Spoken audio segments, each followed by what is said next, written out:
ನರಸಿಂಹದೇವರಲ್ಲಿ ನಾವೆಲ್ಲ ಭಕ್ತಿಯಿಂದ ಪ್ರಾರ್ಥನೆ ಮಾಡಬೇಕು. ಆ ನಂತರ ಸರ್ವತೋಮುಖ, ಭಗವಂತ ಸರ್ವತೋಮುಖನಾಗಿದ್ದಾನೆ.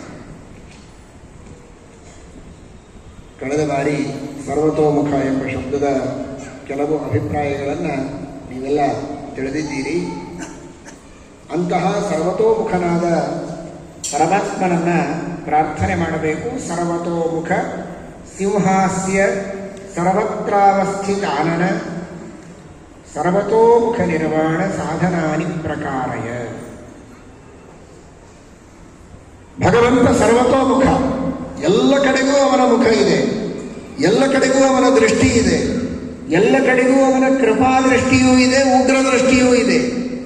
ಸೇವೆ ಮಾಡುವ ಭಕ್ತರ ಮೇಲೆ ಕೃಪಾದೃಷ್ಟಿಯೂ ಇದೆ, ಪಾಪ ಮಾಡುವ ದುಷ್ಟರ ಮೇಲೆ ಅವನ ಕ್ರೂರ ದೃಷ್ಟಿ, ಉಗ್ರ ದೃಷ್ಟಿಯೂ ಇದೆ. ಅಂತೂ ಎಲ್ಲ ಕಡೆಗೂ ಪರಮಾತ್ಮನ ಮುಖ ಇದೆ, ಎಲ್ಲ ಕಡೆಗೂ ಪರಮಾತ್ಮನ ದೃಷ್ಟಿ ಇದೆ. ಅಲ್ಲಲ್ಲಿ ಬೋರ್ಡ್ಗಳನ್ನು ಹಾಕಿರ್ತಾರೆ, ನೀವು CC ಕ್ಯಾಮರಾದ ನಿಗಾದಲ್ಲಿದ್ದೀರಿ, ಎಚ್ಚರಿಕೆ, ಏನು ಬೇಕಾದರೂ ಮಾತನಾಡುವಂತಿಲ್ಲ, ಏನು ಬೇಕಾದ್ದು ಕಳ್ಳತನ ಮಾಡಿ ಹಾಗಿಲ್ಲ, ನೀವೇನೇ ಮಾಡಿದರೂ ರೆಕಾರ್ಡ್ ಆಗತ್ತೆ, ಪೊಲೀಸರ ಮುಂದೆ ಹಿಡಿದುಕೊಂಡು ಹೋಗಬಹುದು. ಗೊತ್ತಿಲ್ಲದೆ ಇದ್ರೆ ಪಾಪ ಏನೋ ಮಾಡಿ ಸಿಗಬಾರದು ಅಂತ ಅನುಕೂಲ ಆಗಲಿ ಅಂತ ಅದನ್ನು ಅಲ್ಲಲ್ಲೇ ಹಾಕಿರ್ತಾರೆ, CC ಕ್ಯಾಮರಾ ಇದೆ, ಎಚ್ಚರಿಕೆ.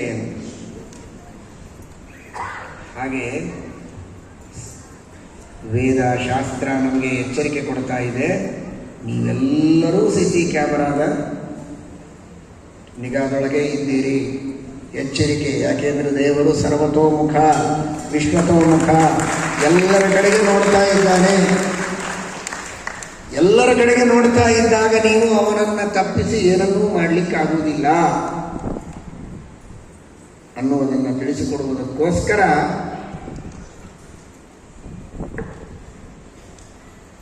ಆ ಪರಮಾತ್ಮನನ್ನ ಅವನು ನಾವು ಬೇಡಿದ್ದನ್ನು ಕೊಡೋದಕ್ಕೂ ಇದ್ದಾನೆ, ತಪ್ಪು ಮಾಡಿದರೆ ಶಿಕ್ಷೆ ಮಾಡುವುದಕ್ಕೂ ಇದ್ದಾನೆ ಪರಮಾತ್ಮ. ಆ ದೃಷ್ಟಿಯಲ್ಲಿ ಕೆಲವರು ಸರಿ CC ಕ್ಯಾಮರಾ ಏನು ಮಾಡುತ್ತೆ, ನಾವೇನಾದರೂ ಶಾರೀರಿಕವಾಗಿ ಓಡಾಡಿದರೆ ಬಂದರೆ ಹೋದರೆ ಅದನ್ನೆಲ್ಲ ಹಿಡಿತದೆ, ನಾವು ಮನಸ್ಸಿನಲ್ಲಿ ಮಾಡಿದ್ದನ್ನಂತೂ ಅದನ್ನೇನು ಗ್ರಹಣ ಮಾಡೋದಿಲ್ಲ. ಆದರೆ ಇಲ್ಲಿ ಹಾಗಲ್ಲ, ಮನಸ್ಸಿನೊಳಗೆ ನೀವೇನಾದರೂ ತಪ್ಪು ಚಿಂತನೆ ಮಾಡಿದರೂ ಗೊತ್ತಾಗತ್ತೆ. ಮನೋಭಿಮಾನಿಗಳು ರುದ್ರದೇವರು, ಅವರಿಗೇ ಗೊತ್ತಾಗತ್ತೆ, ಇನ್ನು ರುದ್ರಾಂತರ್ಗತನಾದಂತಹ ನರಸಿಂಹನಿಗಂತೂ ಗೊತ್ತಾಗತ್ತೆ. ಹೌದಲ್ವೋ? ಸಿ ನರಸಿಂಹದೇವರಿಗೆ ಚಿಂತಾಮಣಿ ಎಂದು ಕರೀತಾರೆ, ಚಿಂತಾಮಣಿ ನರಸಿಂಹದೇವರು ಅಂತ. ಸಿ ಅಂದರೆ ಚಂದ್ರಚೂಡ, ಸಿ ಚಂದ್ರಚೂಡನಲ್ಲಿ ಅಂತರ್ಯಾಮಿಯಾದ ಚಿಂತಾಮಣಿಯಾದ ನರಸಿಂಹ. CC ಕ್ಯಾಮರಾದೊಳಗೆ ನೀವಿದ್ದೀರಿ, ಸರ್ವತೋಮುಖನಾಗಿದ್ದಾನೆ ನರಸಿಂಹ. ಆ ಸರ್ವತೋಮುಖನಾದಂತಹ ನರಸಿಂಹನೇ ಒಂದು ಕ್ಯಾಮರಾ, ಅದು CC ಕ್ಯಾಮರಾ, ಚಂದ್ರಚೂಡಾಂತರ್ಯಾಮಿ ಚಿಂತಾಮಣಿ ಕ್ಯಾಮರಾ. ಅದಕ್ಕೆ ಹೊರತಾಗಿ ನೀವು ಯಾರೂ ಇರುವುದಕ್ಕೆ ಸಾಧ್ಯ ಇಲ್ಲ. ಮನಸ್ಸಿನೊಳಗೆ ಏನಾದರೂ ತಪ್ಪು ಮಾಡಿದರೂ ಅದು ಫುಲ್ ರೆಕಾರ್ಡ್ ಆಗುತ್ತೆ, ಅದನ್ನು ಅಳಿಸಲಿಕ್ಕೇ ಆಗುವುದಿಲ್ಲ, ಅದು ನಿಮಗೆ ಶಿಕ್ಷೆ ಕೊಟ್ಟೇ ಆಗುವುದು. ಈ ಜನ್ಮದಲ್ಲಿ ಆಗ್ಬೋದು, ಜನ್ಮಾಂತರದಲ್ಲಿ ಆಗ್ಬೋದು. ಹೋದ ಜನ್ಮದಲ್ಲಿ ಇವನೇನೋ ಕಳ್ತನ ಮಾಡಿದ್ದ, ಅವನೇ ಈ ಹುಟ್ಟು ಬಂದಿದ್ದಾನೆ, ಹಿಡ್ಕೊಳ್ರಿ ಅಂತ ಹೇಳೋದು CC ಕ್ಯಾಮರಾದಿಂದ ಆಗುವುದಿಲ್ಲ. ಆದರೆ ಈ ನಮ್ಮ CC ಕ್ಯಾಮರಾದಿಂದ ಆಗುತ್ತೆ. ಜನ್ಮಾಂತರದಲ್ಲಿ ಅಪರಾಧ ಮಾಡಿದ್ದರೂ ಕೂಡ ಅದಕ್ಕೆ ಈ ಜನ್ಮದಲ್ಲಿ, ಇನ್ನು 7 ಜನ್ಮ ಆದ ಮೇಲೂ ಎಷ್ಟೋ ಜನ್ಮಗಳ ನಂತರದಲ್ಲಿಯೂ ಶಿಕ್ಷೆ ಆಗ್ಬೋದು. ಹಾಗಾಗಿ ಆ ಎಚ್ಚರ ನಮಗಿರಬೇಕು. ಸರ್ವತೋಮುಖನಾಗಿದ್ದಾನೆ ಪರಮಾತ್ಮ. ಸರ್ವತೋಮುಖ ಸಿಂಹಾಸ್ಯ ಸರ್ವತ್ರಾವಸ್ಥಿತಾನನ, ಎಲ್ಲ ಕಡೆಗೂ ಪರಮಾತ್ಮನ ಮುಖ ಇದೆ.